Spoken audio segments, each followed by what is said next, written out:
Dear students, welcome back. Yes, मेरी आवाज़ थोड़ी टफ है, फंसी हुई है because I am suffering from flu, but the show must go on. And मुझे पता है कि आप लोग इंतजार कर रहे होंगे इस वीडियो का, इसके बाद इंडियन पॉलिटी का भी। तो प्लीज़ एक्सक्यूज़ मी यदि मेरी आवाज़ में थोड़े वोकल कॉर्ड पे कम जोर डालना चाहता हूँ। यदि मैं धीरे बोलूँ तो आप उसके साथ बियर कीजिए। आज हम लोग सेकेंड लास्ट वीडियो इस सीरीज़ का मैं कोशिश कर रहा हूँ international relation 3 years CUET PG 2024 के लिए। जो मेरे पास 3 ईयर्स के पेपर हैं 2023, 22 और 21, उसके क्वेश्चन को देख के ये समझने की कोशिश करेंगे कि किस लेवल के क्वेश्चन आ रहे हैं और क्या आपको जानकारी चाहिए जो आगे आने वाले पेपर हैं। 20 तारीख को मुझे बताया गया इसका एग्जाम है। So let us begin. CUET PG 2024 theme wise past year paper analysis, international relation, useful for all competitive exam. इससे पहले कि क्वेश्चन आंसर का दौर करें शुरू, आप सोच रहे होंगे सर अब क्यों बता रहे हैं कि फुल लेंथ मॉक टेस्ट, अब तो 5 दिन बच गए हैं। लेकिन मेरा तो ये कहना है कि लास्ट 48 आवर में भी यदि आप 3 मॉक टेस्ट पेपर देते हैं तो आपके प्रेप को काफ़ी बूस्ट मिलता है। उसके साथ आपको बोनस में जो है 21 टेस्ट पेपर मिलते हैं। यदि वो नहीं भी आप दे पाए, वैसे 5 दिन में डियर स्टूडेंट 50 घंटे होते हैं पढ़ाई के लिए। एक टेस्ट पेपर देने में जो है 1 आवर लगता है मैक्सिमम। तो आप 50 घंटे में जो है आप 21 आवर में 21 टेस्ट पेपर दे सकते हैं। और यदि 2 घंटे भी mock test paper full length के लगाइए तो 6 घंटे में 50, 21 प्लस 6, 27 आवर में आप सारे मॉक टेस्ट पेपर दे सकते हैं। और आपका उससे इतना ज़्यादा चांसेस बढ़ सकता है, यू कैन नॉट इमेजिन। इसलिए मैं आपको इनवाइट कर रहा हूं कि अभी भी आप इसको ज्वाइन कर सकते हैं। इसके बारे में कुछ इन्फॉर्मेशन यहाँ दी गई। यदि आप ज्वाइन करना चाहते हैं तो अपना नेम, टेलीग्राम नंबर, मोबाइल आप paulsciencelp@gmail.com पे भेजें। और ये है बुक। मैं तो कितनी बार आपको बता चुका हूँ, लेकिन फिर भी एक बार इसकी लिंक यहाँ पे दी गई है CUET PG के लिए। These are the best book. In fact ये जो बुक है ये तो किसी भी एग्जाम के लिए उतनी ही इंपॉर्टेंट है। ये स्पेसिफिक CUET PG गाइड है और ये प्रेप स्टार्ट गाइड है जिसको आप लास्ट में भी यूज कर सकते हैं। इसकी क्लिकेबल लिंक डिस्क्रिप्शन, वीडियो के डिस्क्रिप्शन में दी जाएगी। अब आइए हम लोग 2023 के पेपर को देखते हैं। Which among the following is not associated with Cold War? ये क्वेश्चन चैलेंज करने लायक था। इसमें कुछ एरर मुझे लगता है, क्योंकि इसमें देखिए क्रिएशन ऑफ बिजोनिया तो काफ़ी आपको बम्प कर सकता है। ये बहुत छुपा हुआ फैक्ट है, मैंने यहाँ पे दे दिया है, पढ़ लीजिएगा। ये यूनाइटेड किंगडम और यूनाइटेड स्टेट ने अपने जो जीता था जो जर्मनी के टेरिटरी को, उसको मिला करके एक बिजोनिया बनाया था। ये तो बहुत ही छुपा हुआ फैक्ट है। तो वो कोल्ड वॉर से रिलेटेड कैसे हो सकता है? बिकॉज ये तो उस समय तक कोल्ड वॉर शुरू भी नहीं हो पाया था। वो तो पोस्ट वर्ल्ड वॉर मतलब पीरियड का है भी नहीं। लेकिन नेशनलाइजेशन ऑफ सुएज कैनाल आप देखेंगे क्वेश्चन आगे इसी पावर पॉइंट में है, जहाँ पे कि CUET PG खुद इसको कोल्ड वॉर का इवेंट मानता है। तो और ये तो ट्रूमैन डॉक्ट्राइन से ही कोल्ड वॉर की शुरुआत होती है। मार्शल प्लान भी कोल्ड वॉर से डायरेक्टली जुड़ा हुआ नहीं है, लेकिन यूरोप को रिकवर करने के लिए अमेरिका के असिस्टेंस से कोल्ड वॉर पीरियड में होता है, कह सकते हैं आप। तो इसलिए ये क्वेश्चन चैलेंज करने लायक है। ऐसे कई क्वेश्चन इन्होंने गलत फलत पूछ दिए थे पिछली बार टफ करने के क्वेश्चन में। तो इसलिए इसको क्या कहा सकता है, बस मैंने आपको सब एक्सप्लेन कर दिया। You take your own call. Which among the following statements are true about institutional liberalism in international relation theory? पहले तो आपको लगेगा कि ये इंस्टीट्यूशनल लिबरलिज्म कहीं आप कंफ्यूज कर रहे हो, लेकिन देखिए जो लिबरलिज्म है, जो नियो लिबरलिज्म भी कह सकते हैं, उसको आप लिबरल इंस्टीट्यूशनल लिबरलिज्म भी कह सकते हैं, क्योंकि वो इंस्टीट्यूशन पे बहुत भरोसा करता है। जो इंटरनेशनल गवर्नमेंट ऑर्गेनाइजेशन है, यूनाइटेड नेशन है, WTO है, IMF, world bank and different kind of regime जो है, जिसमें लोग G20 है, G7, उस पर वो भरोसा करते हैं, ये मानते हुए कि वो जो इंस्टीट्यूशन है वो स्टेट के स्वार्थी बिहेवियर को या बुलिंग बिहेवियर को वो मॉडरेट करते हैं, कॉपरेशन इंश्योर करते हैं, और सब मिल करके जो है वर्ल्ड की जो कॉमन जो प्रॉब्लम है उसको सॉल्व कर सकते हैं इंस्टीट्यूशनल मैकेनिज्म के थ्रू। अब ये मैं नहीं पढ़ रहा हूँ, ऑफ कोर्स रीजन, वैसे मैं अपने वोकल कॉर्ड को बचाना चाहता हूँ, लेकिन आप यहाँ पे जरा देखिए। Institution however cannot make up for lack of trust between states. Institution however cannot make up for lack of trust between states. अब इसका क्या मतलब है? कि ये जो स्टेटमेंट है, ये स्टेटमेंट कह रहा है कि इंस्टीट्यूशन जो है वो जो लैक ऑफ ट्रस्ट है स्टेट का, उसको वो सॉल्व नहीं कर सकता है। मैंने आपको बताया कि इनको पूरा भरोसा होता है कि वो सॉल्व कर सकता है। लैक ऑफ ट्रस्ट या जो स्वार्थी बिहेवियर है कॉपरेशन को इंक्रेज कर सकता है। तो ये डेफिनेटली गलत है। बाकी स्टेटमेंट आप पढ़ लीजिए। यदि आप ई को हटा देते हैं, ई को हटा देते हैं तो क्या बचता है? A C D, A B C D. अब केवल आपको बी को देखना है। बी देखिए, the extent of institutionalism can be measured by depth and scope. ये स्टेटमेंट इतना जनरल स्टेटमेंट है जिनकी इसको गलत होने का मतलब ही नहीं है, इसलिए ये स्टेटमेंट, ये जो ऑप्शन है ये सही हो जाता है। The steep decline in population due to under investment in health care and education known as demographic disaster refer to. Again ये भी क्वेश्चन जो है एक बम्प करने वाला क्वेश्चन है। इसके भी एक कोई आंसर नहीं है। इसका इन्होंने सही आंसर जो है सेंट्रल एशियन स्टेट दिया था। इसको चेक कर लीजिएगा। मुझे लगता है कि सेंट्रल एशियन स्टेट इन्होंने दिया था। लेकिन ये सब क्वेश्चन आप सीधे सीधे सॉल्व कर भी नहीं सकते हैं। ये बेसिकली डेमोग्राफिक डिसास्टर का मतलब क्या है कि जहाँ पे कि आपका जो डेमोग्राफी है वो एक अजीब टाइप की उल्टा टाइप का हो जाता है, जहाँ पे यंग लोग कम हैं, बूढ़े लोग ज़्यादा हैं, नॉन वर्किंग पॉपुलेशन ज़्यादा है, वर्किंग कम है। इस टाइप की यदि आपकी डेमोग्राफी होती है तो डेमोग्राफिक डिसास्टर है। और इसके अलावा यदि पीपल आपके हेल्दी नहीं है, एजुकेटेड नहीं है, तो अधिकतर जो है नॉन वर्क फोर्स में वो शामिल होंगे। ऐसे में जो है आपके वो एक एटम बॉम्ब बन सकता है, वैसे डेमोग्राफी जो है। सो सेंट्रल एशियन स्टेट्स के साथ में ऐसा हुआ है। ऑफ लेट रसिया के साथ में भी ऐसा हुआ है। चेक कर लीजिएगा। मैं मेमोरी से बोल रहा हूँ कि सेंट्रल एशियन स्टेट्स की थी, लेकिन ये सब भी क्वेश्चन सीधा नहीं है। The book authored by John Rawl on justice in international relation, ये एकदम एक सीधा क्वेश्चन है जो कि सीयूटी पीजी में पूछा जाना चाहिए। इस बुक का नाम है the law of the people. लेकिन यहाँ पे आपको इन दोनों को ही, इन दोनों बुक को याद कर लेना चाहिए। और ये बुक आप चेक कर लीजिएगा वेदर रॉल ने लिखा है या नहीं, लेकिन ये दोनों बुक उनकी बहुत ही इंपॉर्टेंट बुक है। इसकी क्रोनोलॉजी भी देख लीजिएगा। द जजेज of the international court of justice are elected by, ये बहुत ही क्यूरियस क्वेश्चन है। और ये क्वेश्चन आपको इंडिकेट करता है कि यदि आप इस बार का एग्जाम देने जा रहे हैं तो जरूर आप ये ध्यान रखिए कि डिफरेंट जो इलेक्शंस होते हैं वो कैसे होते हैं, टेम्पोरी मेंबर कैसे सेलेक्ट होते हैं। जजेस तो यहाँ पे बता ही दिया है, और भी जो सेलेक्शंस होते हैं, ह्यूमन राइट काउंसिल के जो चीफ कैसे सेलेक्ट होते हैं, ऑल ये चीज़ें आपको ये इंडिकेट करता है। तो इसमें क्या होती है, दोनों मिल के सिलेक्शन करते हैं, जनरल असेंबली और सिक्योरिटी काउंसिल दोनों जो है इंटरनेशनल। आप याद रखिएगा कि आईसीजे जो है वो one of the 6 chief organ है यूएन का। ये कोई अलाइड इंस्टीट्यूशन नहीं है। यहां मैंने इसका डिटेल दे दिया है, लेकिन इतना याद रखिए कि दोनों ही एजेंसी इसमें इन्वॉल्व होती हैं। इसका हेडक्वार्टर जो है पीस पैलेस हेग में है। उसी बिल्डिंग में इंटरनेशनल क्रिमिनल कोर्ट की भी हेडक्वार्टर है। और आईसीजे जो है एक तरह का, आप इसको समझ सकते हैं इंटरनेशनल सुप्रीम कोर्ट है। लेकिन आप ये भी समझ सकते हैं कि इसकी जो डिसीजन है वो कितनी बाइंडिंग हो सकती है, क्योंकि नेशन स्टेट तो सॉवरेन है।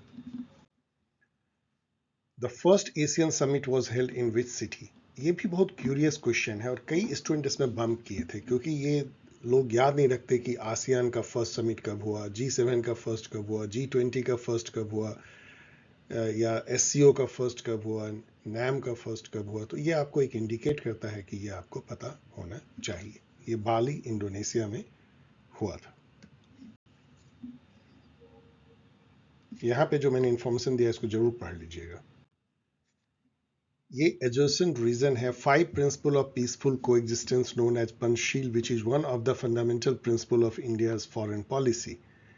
तो ये तो कोई बोलेगा ये ट्रू है, चाइना के साथ हमने साइन किया था 1954 में। Providing equal space is one of the 5 principle, ये तो बिल्कुल नहीं है। प्रोवाइडिंग इक्वल स्पेस ऐसा कुछ भी नहीं है। इसके जो 5 प्रिंसिपल आप यहाँ पढ़ सकते हैं, मैं इसको रीड नहीं कर रहा हूँ, लेकिन इसमें प्रोवाइडिंग इक्वल स्पेस नहीं है, इसलिए ये ट्रू है, ये फॉल्स है। पेंसिल के बारे में कुछ और इंफॉर्मेशन मैंने यहाँ दिया है, इसको जरूर पढ़ लीजिएगा। स्टेटमेंट, 2 स्टेटमेंट होते हैं, दोनों सही हो सकते हैं, दोनों गलत, एक सही एक दूसरा गलत। फर्स्ट है, theorists of global justice argue that human beings and the state are central to any theory of justice. No, state are not central. आप ध्यान रखिए, क्योंकि ग्लोबल जस्टिस के थ्योरी में ये है कि ह्यूमन बीइंग्स तो ठीक है, इंपॉर्टेंट है, लेकिन कोई भी जो एक हिरार्किकल ऑथोरिटी जो ह्यूमन को रिप्रेजेंट करता है, उसकी कोई ग्लोबल जस्टिस में जरूरत नहीं है. सीधे ह्यूमन कम्युनिटी जो है आपस में कम्युनिकेट कर सकते हैं, डिलिब्रेट कर सकते हैं और ग्लोबल जस्टिस इस्टेब्लिश करने की कोशिश कर सकते हैं. स्टेट के थ्रू ही आना कोई जरूरी नहीं है. So this is false. Thomas Pogge rejected the existence of institutional precondition for justice as global. यही बात मैं कह रहा था कि थॉमस पॉग एंड कोई भी ग्लोबल जस्टिस के जो थिंकर होंगे वो कहेंगे कि किसी भी इंस्टीट्यूशनल प्री कंडीशन को हम नहीं मानते कि आपको स्टेट के थ्रू ही आना होगा. तो ये ट्रू है, इसको आप पढ़ लीजिएगा. वही बात जो मैं कह रहा हूं यहां पे लिखी हुई है. ये क्वेश्चन जो है ये सब बहुत ही अरबी टाइप क्वेश्चन होती है कि फुल फॉर्म एनएसएसपी का क्या है, जो कि इंडिया और यूनाइटेड स्टेट के बीच में पैक्ट हुई थी. लेकिन आप कॉमन सेंस से इसको सॉल्व कर सकते हैं, क्योंकि यदि आप देखेंगे कि इसका क्या हो सकता है, तो इंडिया यूएस का पैक्ट है, पैक्ट पहले ही लिख दिया, तो क्या नेक्स्ट स्टेप इन स्ट्रेटेजिक पार्टनरशिप. बहुत अच्छा लगता है. तो स्ट्रेटेजिक पार्टनर हम यूएस के होते जा रहे हैं. National security in strategic partner, ये बिल्कुल कैसे नेशनल सिक्योरिटी कैसे इंटरनेशनल पैक्ट में आएगा. Next step in security program, ये भी हल्का लगता है इससे. और न्यूक्लियर सप्लाई सपोर्ट पार्टनरशिप, आपको पता है कि इंडिया न्यूक्लियर सप्लाई ग्रुप में है भी नहीं, तो केवल एक ही आपको सही दिखता है. आप कॉमन सेंस है. और ये सब क्वेश्चन सॉल्व करने के लिए आपका जो ब्रेन सेल है उसको कूल होना पड़ेगा, और उसके लिए जरूरी है कि आपको घबराना नहीं है एग्जाम में. इसलिए एग्जाम आपके कैरेक्टर का भी टेस्ट होता है, ध्यान रखिएगा. Arrange the following in chronological order according to the year of joining the European Union, European Council. ये क्वेश्चन आपको लगेगा कि ये मैं कैसे याद रखूंगा या रखूंगी कि कौन कब शामिल हुआ, लेकिन यहाँ पे एक क्रोएशिया है, और क्रोएशिया 2013 में शामिल होता है यूरोपियन यूनियन में. इसके बाद कोई कंट्री शामिल नहीं हुआ है. उसके बाद निकला जरूर है ब्रिटेन, ये 28th कंट्री के रूप में शामिल हुआ था. बाद में ब्रिटेन के निकलने से ब्रेक्जिट वो 31 जनवरी 2020 को निकला था, उससे फिर 27 पे यूरोपियन यूनियन की मेंबरशिप रह गई है. क्रोएशिया से एंड होता हुआ, बी से एंड होता हुआ केवल एक ही ऑप्शन है, इसलिए आपको बाकी जानना भी नहीं है, उसको टिक मार देनी. ये सब इस तरह के स्मार्ट ट्रिक यदि आप नहीं अपनाएंगे तो आप बहुत सारे क्वेश्चन को नहीं सॉल्व कर पाएंगे. On the question of state sovereignty, issue of global concern can not challenge external sovereignty of the state. Issue of global concern cannot challenge, ये उल्टा है, कैन चैलेंज. ग्लोबलाइजेशन जो है स्टेट सॉवरेनिटी को चैलेंज करता है, डाइल्यूट करता है. तो आप ए को जो है ए को आप निकाल दीजिए. यहां है सच issue cannot bring multilateral pressure on decision making of the state. They can bring, इसलिए बी को भी निकाल दीजिए. तो इसके बाद क्या बच जाता है, केवल C D. Human right movement affect the policy of internal security of the state. Yes, आप जम्मू कश्मीर में देखिए कि इंडियन गवर्नमेंट कुछ करना चाहती है, ह्यूमन राइट का ह्यू एंड क्राई शुरू होता है. Human right issue are also deployed by the states to influence each others decision. US तो हमेशा करती है, तो सी एंड डी. तो आप एलिमिनेट करके भी इसको कर सकते हैं. स्टेटमेंट 1 है, during the first wave of democracy. ये हटिंगटन की जो 3 वेव डेमोक्रेटाइजेशन है उस पर ये क्वेश्चन है, बहुत ही फेमस है, आप लोगों ने पढ़ा होगा. तो ये कहते हैं कि during the first wave of democracy 1828 से 1926 में nearly 30 countries including Germany establish democratic institution. रख लीजिए इसको. तो ट्रू है. The first wave of democracy was partially reverse. वो कहते हैं कि हर वेव के बाद एक रिवर्स वेव भी आती है. इस बीच में कितना फासिज्म हुआ और कितने कंट्री जो है नॉन डेमोक्रेटिक हो गए. तो ये भी जो है ट्रू है. Germany, Italy, Japan and all. Japan तो खैर वैसे भी मोनार्की था. तो स्टेटमेंट 1, 2 ये भी ट्रू है, इसको भी पढ़ लीजिएगा.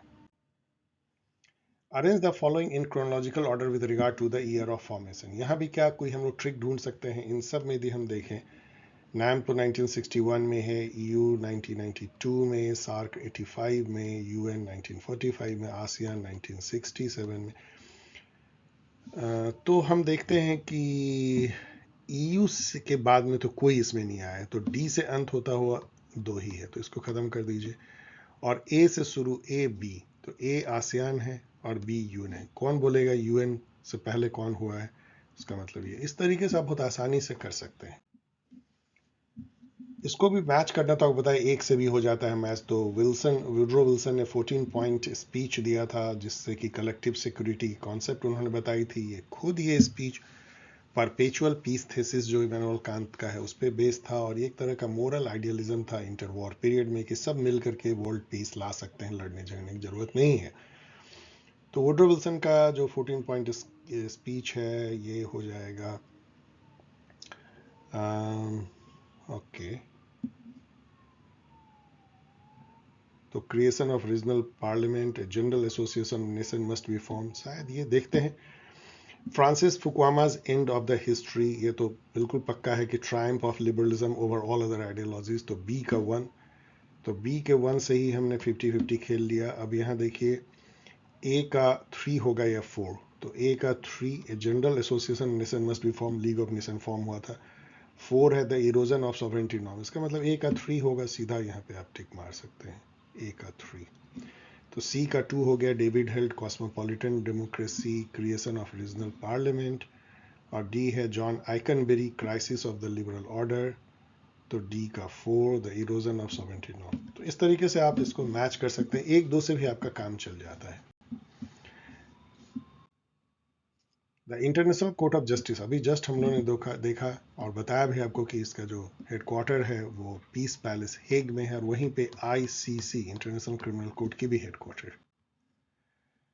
सो डियर स्टूडेंट, आपने देखा कि जो 2023 का पेपर था जो खासा टफ माना गया था, उसमें भी करीब 70% क्वेश्चन ठीक था, आप कर सकते थे। कुछ क्वेश्चन, 2-3 क्वेश्चन उसमें ऐसे थे जिसमें कॉमन सेंस से और ब्रेन को कूल रख करके आप कर सकते थे, और कुछ अर्बिट क्वेश्चन, कुछ रॉन्ग क्वेश्चन भी थे। अब चलिए हम लोग 2022 के पेपर को देखते हैं। फर्स्ट क्वेश्चन देखिए, अब यहाँ आके आपको एक और चीज फील होगी, क्वेश्चन अचानक से बहुत मतलब इजी हो जाती है। और ये इस बात का ध्यान रखना है कि ऐसा जरूरी नहीं है कि इस बार भी 23 की तरह टफ पेपर आए, क्योंकि एनटीए एक तरह से अभी एडजस्ट कर रहा है किस लेवल पे क्वेश्चन पूछना चाहिए। और उनको ये जरूर फील हुआ होगा कि पिछली बार का क्वेश्चन कुछ ज़्यादा ही टफ था, अर्बिट भी थी, उटपटांग भी था। The united nation is a international organisation, ये कौन बोलेगा नहीं, मल्टी नेशनल नॉन गवर्नमेंट। लड्डू question, major war between India and Pakistan, ये सब बहुत आसान है, 3 वॉर हुए हैं इंडिया पाकिस्तान के बीच में, तो ये सब बहुत ही इजी क्वेश्चन है। Who among the following thinker is known as realism, realism मतलब father of realism in modern time आप कह सकते हैं मार्गंथाउ को। कोहेन यहाँ पे दिखते हैं आफ्टर हेजेमनी के ऑथर, जिन्होंने कॉम्प्लेक्स इंटरडिपेंडेंस की कॉन्सेप्ट दी है जोसेफ ने के साथ में, एक नियो लिबरल थिंकर। जोसेफ ने इनके साथ में मिलकर के complex interdependence and soft power नाम की बुक भी उन्होंने लिखी है। इमैनुअल वॉलनस्टीन जो है ये जाने जाते हैं वर्ल्ड सिस्टम थ्योरी के लिए, सब मैंने यहाँ पे दिया है। सार्क कब फाउंड हुआ था, we all know, easy question. 2 super power जो कोल्ड वॉर में थे, यूएसए एंड यूएसएसआर, इसमें कुछ स्टूडेंट बहुत क्यूरियसली जो है कंफ्यूज करके उन्होंने रसिया मार दिया, और ये क्वेश्चन केवल आपके नर्वसनेस को टेस्ट करता है कि आप जल्दी से देखते हैं यूएसए रसिया और मार देते हैं, आगे देखते ही नहीं है। इस टाइप के आपकी नेचर है, तो ये क्वेश्चन आपके लिए चैलेंज आ सकता है। Which of the following is not a key feature of India's Act East policy? Act East policy Modi ji लाए थे, जो कि ईस्ट जो लुक ईस्ट पॉलिसी के ऊपर बिल थे। लुक ईस्ट पॉलिसी 1991-92 में नरसिम्हा राव लेकर के आए थे, और बेसिकली ये था कि हमें अपने ईस्टर्न नेबर जो आसियान कंट्री है उधर थोड़ा और ज़्यादा ध्यान देना चाहिए। और उसका रिजल्ट ये हुआ कि आसियान और इंडिया के बीच में काफ़ी ज़्यादा पार्टनरशिप बढ़ी, हम उसके स्ट्रेटजिक कम्प्रिहेंसिव स्ट्रेटजिक पार्टनर बने, और आसियान आज के डेट में सबसे बड़ा ट्रेडिंग पार्टनर भी इंडिया का है। तो इसमें से कौन नहीं है? To boost economic and strategic security, to develop strong relation with Indo Pacific nation, Indo Pacific nation, चलिए देखते हैं। To emerge as a regional super power, ये आउटलैंडिश स्टेटमेंट है, to emerge as a regional super power, no, ऐसा कोई statement हो ही नहीं सकता है, इसलिए इसको आप निकाल दीजिए, बाकी सब सही है, पढ़ लीजिए। अब यहाँ पे देखिए जो साइन करने की जो मैच करने की है, उसमें 1-2 से अब काम हो जाएगा। जो एनपीटी, वी ऑल नो कि एनपीटी 1968 में साइन हुई है, तो बी का 1 बी के 1 से ही आपने 50-50 खेल लिया। और जिनेवा प्रोटोकॉल जो है 1921, जिनेवा प्रोटोकॉल कई हुए हैं, 1925, 49, 54 एंड ऑल। तो 25 यहाँ पे है, ए का 2 और ए के 2, तो इससे तो खैर दोनों ही इसमें होते हैं। और सॉल्ट 2,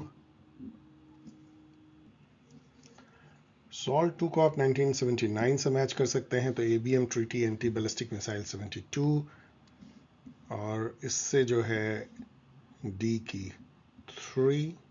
सो दिस इज, तो ये थोड़ा सा डीप लेवल पे है कि आपको 3 जानना है, अदरवाइज तो या ऑल जानना है, लेकिन कई बार जो है एक से ही आपका काम हो जाता है। ये तो आसान होना चाहिए। मैकियावेली जो है वो प्रिंस, थ्यूसीडाइडस पोले पेलोपोनेसियन वॉर, जिसमें उन्होंने मेलियन डायलॉग के थ्रू जो है क्लासिक रियलिज्म के बारे में बहुत कुछ बताया था। मॉर्गनथाउ जो है पॉलिटिक्स अमंग नेशन, और केनेथ वॉल्श जो न्यू रियलिज्म के एक तरह से जनक हैं, उनकी ये book theory of international politics, match कर लीजिएगा। यहाँ पे भी जो ये कोल्ड वॉर इवेंट को क्रोनोलॉजी में सजाना, ये बहुत फेमस क्वेश्चन है। ये जनरली हर एग्जाम में आता है, सीयूटी पीजी में भी आता है, और कोल्ड वॉर आपके सिलेबस में है। तो क्या इसमें हम ये देख सकते हैं इन सब में सबसे बाद में कौन आया होगा सबसे पहले? अब देखिए, क्यूबन मिसाइल क्राइसिस 62 में आती है, सुएज क्राइसिस जो है 1956, सोवियत इंटरवेंशन इन अफगानिस्तान 1979, वियतनाम वार तो 65 से 75 या 55 से 75 कह सकते हैं। कोरियन वॉर इससे पहले इसमें कुछ भी नहीं है, 1950 में ही शुरू हो जाती है। तो ई से शुरू होता हुआ केवल 2 ही है, तो 50-50 गेम खेल लिया हम लोगों ने। और दोनों में सी से अंत होता हुआ, इसका मतलब कि इससे बाद में कोई नहीं हुआ, हम देख सकते हैं। अब यदि हम देखें कि सुएज जो है 56 में होती है, और क्यूबन मिसाइल जो है वो 62 में, इसका मतलब बी ए होना चाहिए। इसमें ए बी है, इसको हटा दीजिए, बी ए है, ये है। तो इस तरीके स्मार्टली आप जो है एक ही 2 से आप जान सकते हैं, पूरे जानने की जरूरत क्रोनोलॉजी में नहीं होती है। नाम के बारे में आपको सब कुछ पता होना चाहिए। इसमें देखिए नाम, अब इसमें करेक्ट कह रहा है, तो हम इनकरेक्ट क्यों ना देखें, क्योंकि 4 स्टेटमेंट है। तो नाम supported the policy of imperialism, ये आपको कितना हेल्प करता है। ऐसे outlandish statement, crude statement, hard statement generally wrong होते हैं। तो ई को खत्म कर दीजिए, तो एक ही बचता है, वो है, ये तीनों हट गए, this one. Who is the author of the book engaging India diplomacy democracy and bomb? आपको लगेगा भाई ये कैसे जान सकते हैं, लेकिन इसमें केवल एक ही फॉरेनर है, स्ट्रॉप टैलबॉट, और सभी इंडियन है। इस तरह की बुक का टाइटल केवल एक फॉरेनर ही लिख सकता है, आप ही कॉमन सेंस से समझ सकते हैं। The US Indian Nuclear Cooperation Approval and Non-Proliferation Enhancement Act was signed in the year. तो ये जो है इसी को न्यूक्लियर डील बेसिकली हम कहते हैं। तो ये 2008 में साइन हुई थी, और इसके साथ ही जो है इंडिया और यूएस के बीच में सॉरी, इंडिया यूएस के बीच में न्यूक्लियर डील जो है फाइनलाइज हुआ था। उससे जो जुड़े हुए एक्ट हैं ये भी आपको पता होना चाहिए। द हाइड एक्ट जो है 2006 में साइन हुआ था, 123 एग्रीमेंट 2007 में, और United state India peaceful atomic energy cooperation and US additional protocol implementation act 2006 and atomic energy act 1954 को अमेंड भी किया गया था। तो ये सब आपको पता होना चाहिए, और इसके बारे में भी यहाँ मैंने और कुछ दिया है, इन सबको देख लीजिए। ये जो पूरा सेक्शन है इसको और थोड़ा सा पढ़ लीजिए, इससे फिर क्वेश्चन आ सकते हैं। Woodrow Wilson 14 point stress the importance of, तो अभी मैंने आपको बताया कि इसने कलेक्टिव सिक्योरिटी को इंपॉर्टेंस दिया था, लीग ऑफ नेशन बनना चाहिए, सभी लोग मिल करके जो है एक ऐसी व्यवस्था करें कि वर्ल्ड में जो है परपेचुअल पीस आए, कभी कोई लड़ाई झगड़ा हो ही नहीं, बातचीत से मामले को सुलझाया जाए। आपको पता है बहुत क्यूरियस फैक्ट या नहीं कि वुडरो विल्सन के इस 14 पॉइंट प्रिंसिपल पे ही लीग ऑफ नेशन बना, लेकिन अनफॉर्चुनेटली यूएस ने कभी उसको ज्वाइन नहीं किया, और शायद रसिया ने भी ज्वाइन नहीं किया, यूएसएसआर ने भी। इसके चलते जो है लीग ऑफ नेशन कभी एक तरह से ठीक से फंक्शन कर ही नहीं पाया, और उसका अंत हो गया। वर्ल्ड वॉर 2 हुई, उसकी पूरी इनइफेक्टिवनेस सामने आ गई, और फिर यूनाइटेड नेशन लगभग उसी प्रिंसिपल पर बना जो अभी भी चल रही है।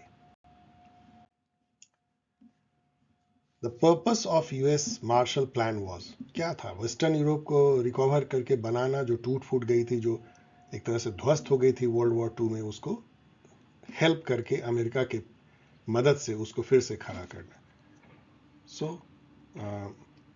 to extend economic loan to war-torn countries in Europe, to give US a favorable image as a creditor, to ensure economic stability and political order in the post-World War II.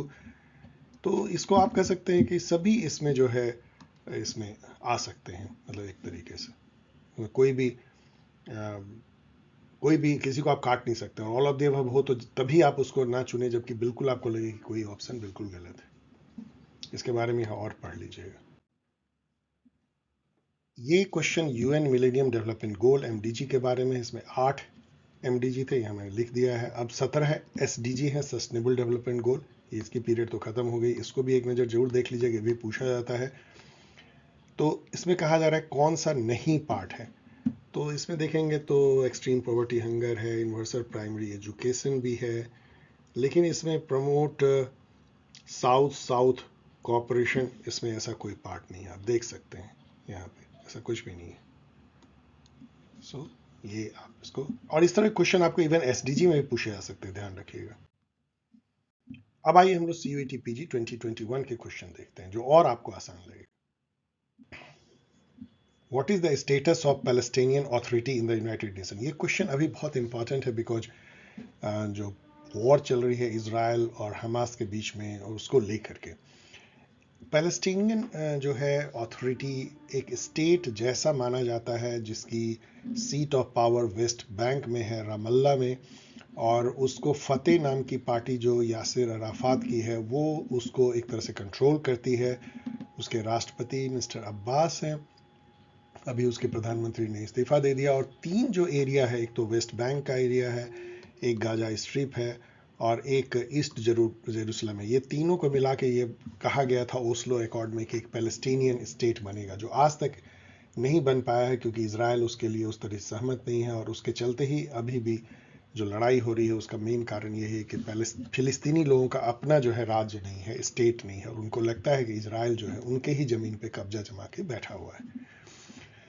तो Palestinian authority या कह लीजिए जो state है, उसको United nation ने एक तो तवज्जो दी है, एक इज्जत दी है कि उसको non member permanent observer state बना के रखा है. इसके अलावा जो है होली सी, जिसको वेटिकन सिटी, पोप के वेटिकन सिटी, उसको भी नेशन स्टेट का जो दर्जा दिया जाता है, उसको लगभग उसको भी जो है स्टेट और पैलेस्टाइन के साथ जो है non member permanent observer state माना गया है United nation. Who assumed the presidency of the United Nations Security Council for August 2021? क्योंकि उस समय का ये करंट न्यूज़ था, तो ये इंडिया थी, और इंडिया 8वीं बार जो है उस समय में यूएन की टेम्पोररी मेंबर बना था. तो ये जरूर देख लीजिएगा कि टेम्पोररी मेंबर का सिलेक्शन कैसे होता है, ये इंपॉर्टेंट क्वेश्चन बन सकता है. डिटेंट जो है एक तरह का, जब रिश्तों में बहुत तानातानी हो और एक थोड़ी सी उसमें हल्की गर्मी आए, थोड़ा सा रिलेशन ठीक हो, तो उसको डिटेंट बोलते हैं, एक जनरल टर्म है. तो कोल्ड वॉर के टाइम में जो 70s के दौरान, आप कह सकते हैं late 60s and mid 70s के दौरान, यूएसएसआर और यूएसए के बीच में थोड़ी बहुत रिश्तों में नरमी आई थी. तो वहाँ पे उसी के बारे में ये सिंपल पूछ रहे हैं कि डिटेंट जो है किस चीज़ से रिलेटेड है. तो कोल्ड वॉर से रिलेटेड है, तो बहुत आसान है, लेकिन आपको और पूछ सकते थे कि इसका पीरियड क्या है, उसमें क्या क्या इवेंट हुई थी, ये सब इंपॉर्टेंट सेकेंड लेवल का क्वेश्चन हो जाता. यहाँ पढ़ लीजिए. Which river are covered under the Indus water treaty. Indus water treaty एक बहुत फेमस क्वेश्चन है इंडिया पाकिस्तान के फॉरेन रिलेशन में. 1960 में इसका, शायद 60 या 61 में इसकी जो है ट्रीटी साइन होती है. वर्ल्ड बैंक इसमें मीडिएट करता है. इंडिया को मिलता है इसमें राबी ब्यास सतलज, पाकिस्तान को मिलता है झेलम चेनाब इंडस, और इसमें आर्बिट्रेशन का भी प्रोविजन है. बहुत सारी इसकी जो क्लॉजेज है उसको थोड़ा बहुत नेट पे जाकर पढ़ लीजिएगा, कभी कभार पूछा जाता है. इन international relation Robert Cohen and Joseph नेन, मैंने अभी बता दिया, इन्होंने कॉम्प्लेक्स इंटरडिपेंडेंस की थ्योरी दी. ये जो है liberal new liberal international relation के थिंकर माने जाते हैं. इसके बारे में जो है कॉम्प्लेक्स इंटरडिपेंडेंस के बारे में काफ़ी चीज़ें लिखी है, देख लीजिए. क्यूबन मिसाइल क्राइसिस कब हुआ था, ये सब तो बहुत ही सिंपल क्वेश्चन, अक्टूबर 1962 में हुई थी. इसके बारे में बहुत कुछ यहाँ लिखा गया है, देख लीजिए. core of realism is power, no doubt in this. Power, power, power, balance of power. Power कैसे जो है बढ़ाया जाए, उससे हेजुमेंट बनाया जाए, यही तो है पूरे पावर का खेल है. इंटरेस्ट और पावर, जिसके पास पावर है उसकी इंटरेस्ट प्रिवेल होती है. Realism. How many countries are member of the European Union? अब 27 रह गए हैं ब्रिटेन के निकलने के बाद. ब्रिटेन जब तक था तब तक 28 था. कब निकला है ये भी यहाँ लिखा गया. ब्रिक्स स्टैंड फॉर, आपको पता है, 5 कंट्री हैं: Brazil, Russia, India, China and South Africa. Easy. BRICS कब बनी? 2010 में. उसके पहले इसमें साउथ अफ्रीका नहीं था तो ब्रिक थी. ब्रिक्स नाम जो है गोल्डमैन सैक के एक इकोनॉमिस्ट ने दिया था, ये भी पूछा जाता है. ब्रिक की अपनी बैंक है, उसकी हेडक्वार्टर संघाई में है, इसका नाम न्यू डेवलपमेंट बैंक है, ये भी पूछा जाता है. ब्रिक की हेडक्वार्टर संघाई में. India US agreement signed in 2020, ये उस समय का बहुत करंट न्यूज़ था. इसको बेका कहते हैं, basic exchange and cooperation agreement, तो जानना चाहिए. तो यूएस के साथ में जितनी एग्रीमेंट साइन हुए, मैंने कई जगह अपने गाइड में, अपने पेपर्स में ये दिया है, उसको जरूर सबको देख लीजिए. When was Panchsheel agreement sign between India China? इस डेट को कभी हम लोग भूल नहीं सकते हैं, 1954. ये भी ध्यान रखिएगा कि Panchsheel was also sign between China and Burma, अब जिसको म्यांमार कहते हैं. ये question North American free trade agreement के बारे में, नाफ्टा जो अब भंग हो चुकी है, उसके बदले में यूएसएमसीए आ गई, United state Mexico Canada agreement. ये ट्रंप ने अपने शासनकाल में इसको खत्म कर दिया था. तो इसलिए ये क्वेश्चन तो पूछना नहीं चाहिए था, लेकिन ये पूछ रहे हैं कि किस किस कंट्री के बीच में हुआ था 1994 में. तो यूएसए, कनाडा, मैक्सिको. अब उसका नया अवतार जैसे मैंने बताया यूएसएमसीए, इसके बारे में जान लीजिए. The headquarter of the African union. African union 55 country का एक समूह है, यहाँ उसके बारे में सब कुछ दी गई है. अब ये G20 का मेंबर भी हो गया, ये भी जान लीजिए, 21st मेंबर. इसकी जो हेडक्वार्टर है वो अदिस अबाबा में है. अदिस अबाबा इथियोपिया की राजधानी है. South Asian Association for Regional Cooperation, SAARC, comprises कितने? 8 कंट्री हैं, जिसमें 8वीं कंट्री जो है अफगानिस्तान है, जो 2007 में शामिल होता है. ये क्वेश्चन तो पुराना हो गया कि नॉन अलाइंड मूवमेंट का जो चेयरपर्सन कंट्री थी वो कौन थी. 1923 में ये अजरबैजान थी. आज के डेट में युगांडा है, इस बात को याद रखिएगा. वैसे आपको बता दें कि कई सालों से नाम की कोई समिट नहीं हुई है, तो एक तरह से ये बहुत ही डॉर्मेंट या सुसुप्ता अवस्था में पड़ी हुई एक international organisation. Thanks for watching. I am happy कि मेरे इस गला खराब और फ्लू के बावजूद भी मैं इस वीडियो को ला पाया. मुझे दिन भर आज लगता रहा कि स्टूडेंट वेट कर रहे होंगे, सोच रहे होंगे सर कितना देर कर रहे हैं, अब तो 5 दिन एग्ज़ाम बचा है. एंड यदि मेरा गला थोड़ा भी साथ दिया तो डोंट वरी, कल मैं फिर इंडियन पॉलिटी के पेपर को भी किसी तरह एक्सप्लेन कर दूंगा. आई होप कि आपको ये वीडियो पसंद आया होगा. आप बियर करेंगे मेरी लो आवाज़ को, इसके लिए आपका पहले से ही थैंक्स. और फिर बता दूं कि CUET PG की अभी भी आप जो है ज्वाइन कर सकते हैं फुल लेंथ मॉक टेस्ट. जैसे मैंने बताया कि 50 घंटे अभी हैं पढ़ाई में, और 50 घंटे में आप 50 टेस्ट पेपर जो हैं वो सॉल्व कर सकते हैं. और यहाँ तो आपको केवल 23 और 24 टेस्ट पेपर करने, जिसमें 3 फुल लेंथ है. आपकी प्रिपरेशन में बहुत ज़मीन आसमान का फ़र्क आ सकता है. Join it, I will suggest.